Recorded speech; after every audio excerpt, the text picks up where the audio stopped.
సుమన్ టీవీలో మీ business promotions కోసం ఈ కింది నెంబర్ను సంప్రదించగలరు.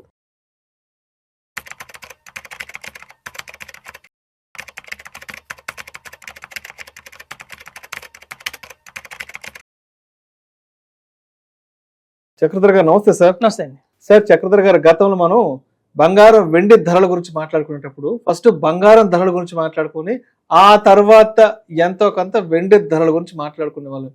బట్ ఇప్పుడు కంప్లీట్ గా సినారియో రివర్స్ అయిపోయింది సార్. ఇప్పుడు ఫస్ట్ వెండి ధరల గురించి మాట్లాడుకొని ఆ తర్వాత బంగారం ధరల గురించి మాట్లాడుకోవాలి. ఇప్పుడు మళ్ళా ప్రత్యేకంగా ఈ రెండు కూడా కాకుండా కాపర్ కూడా లైమ్ లైట్ లోకి వచ్చేసింది. సో ఇప్పుడు మనం కాపర్ గురించి కూడా మాట్లాడుకుందాం. ఎందుకంటారు వెండి బంగారం కాపర్ ధరలు విపరీతంగా పెరిగిపోతున్నాయి? వెండి విషయానికి వస్తే దగ్గర 3,30,000 3,40,000 వెళ్ళిపోయింది.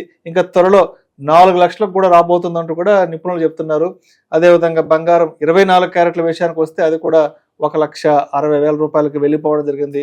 కాపర్ విషయానికి వస్తే ఒక టన్ను దాదాపు $13,000, అంటే దగ్గర ఒక 11,80,000 12 లక్షల వరకు టన్ను పడుతుంది కాపర్.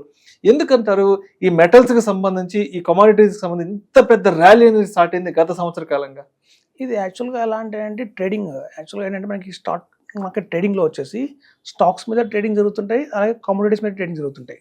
సో ఈ స్పెక్యులేటర్స్ అందరూ ఏంటంటే దేని మీద ఎక్కువ వాళ్ళకి లాభాలు వస్తాయో వాటి మీద పెట్టుబడి పెడతారు. ఇప్పుడు చూడండి, స్టాక్ మార్కెట్ మనం పడుతూనే ఉంది. లాస్ట్ 1 year నుంచి 1.5 year నుంచి చూస్తే ఏదైతే రేపు సెప్టెంబర్కి 2 ఏళ్ళు అయింది స్టాక్ మార్కెట్ పెట్టడం మొదలు. సో మనకి ఏంటంటే ఎప్పుడైతే స్టాక్ మార్కెట్ పడుతూ ఉంది, ఈ ట్రేడ్ వార్ ఇంకా ఆగలేదు, కొత్తగా ట్రేడ్ వార్లు ఇంకా వస్తూనే ఉన్నాయి. దానివల్ల రోజు రోజుకి మార్కెట్ పడుతూనే ఉంది. సో స్పెక్యులేటర్స్ అందరూ ఏం చేస్తారంటే నెక్స్ట్ ఆప్షన్ కింద బెట్టింగ్ అనేది కమోడిటీస్ మీద చేస్తారనమాట. ఎందుకంటే ఇప్పుడు మేము రీసెంట్గా మనకి ఫండ్ మేనేజర్లు వచ్చారు హైదరాబాద్కి, పెద్ద ఫండ్ మేనేజర్లు వచ్చారు, సీనియర్ మోస్ట్ ఫండ్ మేనేజర్లు వచ్చారు. మాకు ఒక అవకాశం దొరికింది వాళ్ళని కలవడానికి. మేమంతా డిస్కస్ చేసాం. బాంబేలో నుంచి వచ్చి కొంచెం అవగాహన ఎక్కువ ఉంటుంది. సార్ ఏంటి ఇలా పెరుగుతుంది అంటే వాళ్ళు కూడా చెప్పలేకపోతున్నారు. ఎవరు కూడా మేము ఊహించలేదు. స్టాక్ మార్కెట్ ఎప్పుడైతే ఈ గోల్డ్ అండ్ సిల్వర్ ఎలా ఉంటాయంటే స్టాక్ మార్కెట్లో ఈక్విటీస్ పెరుగుతున్నప్పుడు అవి పడుతుంటాయి. జనరల్గా మార్కెట్లో ఎప్పుడైతే స్టాక్ మార్కెట్లో గోల్డ్ అండ్ సిల్వర్ పెరుగుతాయో స్టాక్ మార్కెట్ పెరుగుతుంది. రెండు వైస్ వర్సాగా ఉంటాయి. మన షేర్లు పెరుగుతుంటే గోల్డ్ ప్రైస్ పడుతుంది, షేర్లు పడుతూ ఉంటే గోల్డ్ ప్రైస్ పెరుగుతుంది. ఇట్లా ఇప్పుడు చూస్తే మనకు అందుకే అది కూడా ఒక కారణం మన స్టాక్ మార్కెట్లో పెరగకపోవడానికి. ఎక్కువ మంది కూడా మొగ్గు చూపిస్తుంది ఏంటంటే ఈ కమోడిటీస్ మీద. అయితే ఇప్పుడు చూడండి, ఎవరన్నా ఎప్పటిదాకా ఇప్పుడు అమ్మాయిలు అందరినీ కొడిగే క్వశ్చన్ ఏంటంటే ఎప్పటిదాకా పెరుగుతాయి అని. మీకు ఒక మంచి ఎగ్జాంపుల్ ఇస్తాను. మీరు ఒక బెలూన్ తీసుకోండి, ఒక బొర బెలూన్ తీసుకుని బాగా ఊదండి. ఊది ఒక దారం కట్టి గాలి వదిలేయండి. ఆ గాలి వదిలేసిన బెలూన్ ఎంత దూరం పోతుంది అంటే చెప్పగలుగుతామా? చెప్పలేము. తెగిపోయిన గాలిపటం ఊడిపోయిన ఎక్కడ పడితే అవి దాంట్లో వేవ్ ఆ గాలి వచ్చేంత కాలం పోతాయి పైకి. ఎప్పటికో మెల్లగా చల్లబడి ఒకటి ఆ బెలూన్ పైకి పోవాలి ఠామని, లేదా అందులో గాలి తగ్గి మళ్ళీ చిన్న బుడగై రాలాలి. సో ఇది కూడా అంతేనండి. మార్కెట్ లో ఎప్పుడైతే ఈ కమోడిటీస్ ట్రేడింగ్ అవుతుంది, ఒక బుల్ ర్యాలీ. దీనికి ఒక లాజిక్ ఉండదు. ఎంత దూరం పోతాయి కూడా ఎవరు చెప్పలేరు, ఎవరు గెస్ చేయలేరు. పోతుంటాయి. బట్ ఒకనాటికి మా అందరి విశ్లేషించింది ఏంటంటే రేపు జూన్ నాటికి కూడా మనకి స్టాక్ మార్కెట్లో మంచి బుల్ రన్ వచ్చే అవకాశం ఉంది, రేపు జూన్ 2026లో. సో జూన్ 2026 తర్వాత ఖచ్చితంగా ఈ బంగారం కానివ్వండి, వెండి కానివ్వండి, కాపర్ కానివ్వండి కొంచెం పడే అవకాశం అయితే ఉంది అని మనకు విశ్లేషకులు చెప్తున్నారు. అప్పటిదాకా కొంచెం హెచ్చుతగ్గులతో పోతుంటాయి స్టాక్ మార్కెట్. ఇప్పుడు మనం చూస్తున్న ఈ ర్యాలీ కూడా స్టాక్ మార్కెట్లో ఈవెన్ ఏంటంటే ఈక్విటీ మార్కెట్ ఈ ట్రంప్ ఎఫెక్ట్ వల్ల చాలా దెబ్బతిన్నది ఇండియా మార్కెట్. అయితే చాలా మంది ఒక గవర్నమెంట్ దగ్గర ప్రపోజల్ తీసుకొచ్చారు, కొంచెం ఏదన్నా ఈక్విటీకి కొంచెం సపోర్ట్ చేయండి, మార్కెట్ బాగా డౌన్ అయింది, ఆల్మోస్ట్ 2 years అయిపోయింది అని. సో దానికోసంగా ఈ బడ్జెట్ లో కూడా long term capital gain tax కానివ్వండి, short term capital gain tax కానీ కొంచెం తగ్గించే అవకాశం కూడా ఉంది. ఇది ఇంకా శాంక్షన్ కాలేదు. బట్ ఏంటంటే ఎక్స్పర్ట్స్ వచ్చారు, ఎక్స్పర్ట్స్ వచ్చారు మనకి హైదరాబాద్ కి రావడం జరిగింది. కొంచెం వాళ్ళకి మనకంటే కొంచెం న్యూస్ ఎక్కువ ఉంటుంది, తెలుస్తుంది వాళ్ళకి. సో అదొక కూడా హింట్ ఇచ్చారు మాకు, ఇలా జరగచ్చు కొంచెం అని చెప్పి. అలాంటిది ఏదైనా long term capital gain taxes మీద కనుక ఈక్విటీలో కనుక ఏదైనా తగ్గిస్తే దాని ఇంపాక్ట్ కూడా మళ్ళీ కాపర్ లో పడే అవకాశం అయితే ఉంటుంది. సో ఎప్పుడైతే స్టాక్ మార్కెట్ పుంజుకుందో, ఇప్పుడు దాకా అయితే మనకి లాస్ట్ 1.5 year నుంచి మా స్టాక్ మార్కెట్ మనకి బుల్ రన్ రాలేదు.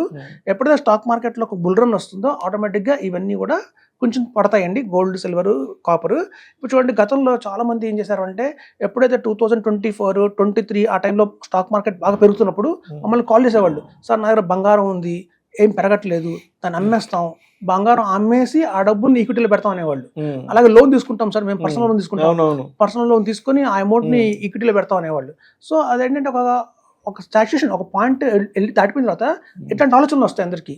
ఇప్పుడు అందరూ ఏం చేస్తున్నారంటే స్టాక్ మార్కెట్లో పడిపోతున్నాయి, ఆల్రెడీ మా స్టాక్స్ అన్ని లాస్లో ఉన్నాయి, ఇప్పుడు ఇలా లాస్లో ఉన్న స్టాక్స్ని మేము అమ్మేసి ఆ డబ్బంతా తీసుకొచ్చి గోల్డ్ కాపర్లో పెడితే ఇక్కడ లాస్ట్ మనం పూడించుకోవచ్చు కదా అని చెప్పి చాలా మంది అపని చేస్తున్నారండి బయట మార్కెట్లో. అందుకే ఒక రెడమ్షన్స్ కూడా మనకు బాగా జరుగుతున్నాయి. సో ఇక్కడ చాలా మంది ఏం చేస్తున్నారు ఏంటంటే పొరపాటు ఈక్విటీస్ నమ్మేసి వాటిని గోల్డ్కి మారుస్తున్నారు. అలా మార్చకండి అని చెప్తున్నాం మేము. ఎందుకంటే రేపొద్దున ఒక 6 monthsలో మళ్ళీ ఈక్విటీ మార్కెట్ పెరుగుతుంది, మళ్ళీ గోల్డ్ కాపర్ తగ్గుతుంది. సో చాలా మంది లోన్స్ తీసుకొని పెట్టేవాడు కూడా ఉన్నారు కాపర్ వాటిలో. అలా చేయకుండా చెప్తున్నామండి. ఎప్పుడు కూడా మన దగ్గర ఉన్న అమౌంట్తో ఇన్వెస్ట్మెంట్ చేయండి అంతే తప్ప ఇంకా పెరుగుతుంది అన్న గ్రీడీనెస్తో మనం అన్ని తాకట్టు పెట్టి ఆ డబ్బులు తీసుకొచ్చి ఇందులో పెడితే రేపు పడినప్పుడు అక్కడ వడ్డీ కట్టుకోవాలి, ఇది పడుతుంది. సో 2 విధాల నష్టం జరుగుతుంది. సో కాబట్టి అదండి క్లుప్తంగా ఏంటంటే కమోడిటీస్ పెరుగుతున్నాయి, దీనికి ఒక రీజన్ లేదు, ఇల్లాజికల్గా పెరుగుతున్నాయి ఇవి. సో ఎప్పుడైతే ఒక గాలిపటం కానీ నేను చెప్పిన గాలిపటం ఎగిరితే ఎలా దూరం వెళ్తుందో మనం చెప్పలేము. సో అట్లా కూడా ఒక నాటికి పోతాయి, కొన్ని నాటికి 2-3 months వెళ్ళి పైకి మళ్ళీ తప్పకుండా కింద పడతాయి అంటున్నారు సో ఎక్స్పర్ట్స్. కాబట్టి అదండి ఎప్పుడు వయసు వరుసగా వెళ్తాయి. స్టాక్ మార్కెట్ పడుతుంది కాబట్టి రోజు రోజుకి అందరూ దీని మీద ఎక్కువ బెట్ చేస్తున్నారు. ఈ బెట్టింగ్ కొంచెం ఎక్కువైంది కాబట్టి ఇలా హైర్ ప్రైసెస్ చూస్తున్నాం.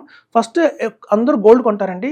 గోల్డ్ ఎప్పుడైతే వాల్యుయేషన్ బాగా పెరిగిపోయింది అంటే ఒక లెవెల్ ఆఫ్ వాల్యుయేషన్ కంటే ఓవర్ వాల్యూడ్ అయిపోయినప్పుడు సిల్వర్ మీదకి వస్తారు. సో సిల్వర్ మీదకి వచ్చిన తర్వాత సిల్వర్లో కూడా ఓవర్ వాల్యుయేషన్ అయిపోయింది అన్నప్పుడు మళ్ళీ కాపర్కి వస్తారు. సో 1 to 3 అండి ర్యాంకింగ్స్ ఇవి. కాబట్టి సిల్వర్ అయిపోయింది, సాచురేషన్ పాయింట్ వచ్చేసింది కాబట్టి కమోడిటీ కాపర్ మొదలు పెట్టారు ఇప్పుడు. సో కాపర్ మీద ట్రేడ్ చేస్తున్నారు. ఇది కూడా ఒక లెవెల్ ఆఫ్ సాచురేషన్ పాయింట్ వచ్చాక మళ్ళీ ఆపేసి నెక్స్ట్ మెటల్కి వెళ్తారు. సో అట్లా ఉంటుందండి మార్కెట్. అంటే గత సంవత్సర కాలంలో సిల్వర్ ఆల్మోస్ట్ 200% పెరిగింది, గోల్డ్ విషయానికి వస్తే 70, 80 to 90% ఎంత పెరిగింది. కాపర్ కూడా గత సంవత్సర కాలం నుంచి 40% వచ్చింది, గ్రాఫ్ రైజ్ అయింది. సో కాబట్టి ఇవన్నీ కూడా ఏంటంటే బికాస్ ఆఫ్ ట్రేడ్ వార్స్ అండి. మార్కెట్ స్టాక్ మార్కెట్ బాగాలేదు, even fixed deposit rate of interest తగ్గించారు. అలాగే ల్యాండ్ కొందామంటే ల్యాండ్ లో కూడా మనకు చూస్తుంటారు గత 1.5 year పెద్ద మూవ్మెంట్ లేదు. అక్రాస్ ఇండియా కూడా మూవ్మెంట్ లేదు రియల్ ఎస్టేట్ లో. సో రియల్ ఎస్టేట్ లేదు, స్టాక్ మార్కెట్లోనే దారుణంగా పడిపోతున్నాయి. అలాగే మీకు ఫిక్స్డ్ డిపాజిట్ మీద ఇంట్రెస్ట్ రావట్లేదు. సో ఇంకా ప్రత్యామ్నాయంగా మనకు కనిపించింది కమోడిటీసే. సో కాబట్టి అందరూ కమోడిటీస్ మీద ఈవెన్ మనకి ఏంటంటే ఫండ్స్ కూడా కొనొచ్చు. ఈ ఫిజికల్గా కొనకపోయినా వీటిని ఈవెన్ మనకి ఈ మార్కెట్లో ఫండ్స్ ద్వారా కూడా ETF ద్వారా కూడా ఇన్వెస్ట్మెంట్ చేయొచ్చు. కాబట్టి చాలా మంది ETFs ద్వారా ఇన్వెస్ట్మెంట్ చేస్తున్నారు కాబట్టి పెరుగుతున్నాయండి. Thank you sir, thank you so much Chakradhar గారు. థ్యాంక్స్ అండి.